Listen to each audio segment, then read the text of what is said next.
Get ready for a deep dive into the most critical battleground states just days before the debate.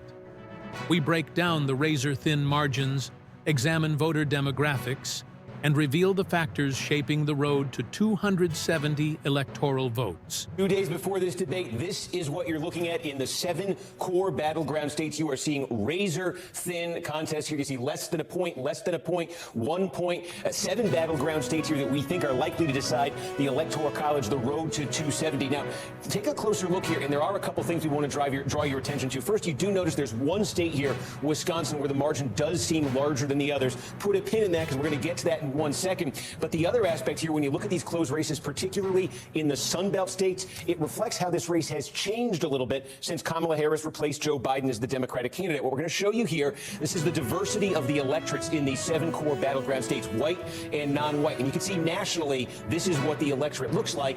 These 3 states, Nevada, North Carolina, and Georgia, you see the share of the electorate that's white is actually lower in these 3 states than it is nationally. The share of the electorate that is non-white is actually higher. One of the things that has happened since Kamala Harris replaced Joe Biden is that Biden had been struggling relative to how Democrats historically do with Hispanic voters, with black voters, with non-white voters. Harris has improved on Biden's standing with those voters. She's not at the levels that Democrats have typically run at in the past, but she's improved. And so when we just showed you those close margins in these states here, that's the source of Harris's improvement. These states are looking more promising for her than they were for Joe Biden. But again, she's not at the level Democrats typically get with non-white voters. That's something her campaign is looking at trying to boost and trying to improve. The other end of it, though, is this. Look at the states here, Wisconsin, Michigan, and Pennsylvania, with the highest shares of white voters. As the debate looms, key battleground states show incredibly close races.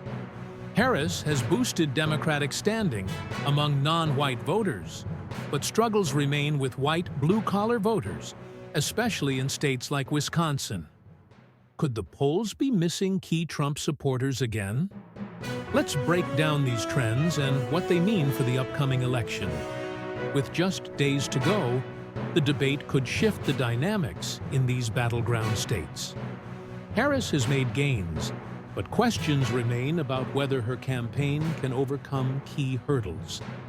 Stay tuned as we continue to track these crucial developments leading to Election Day.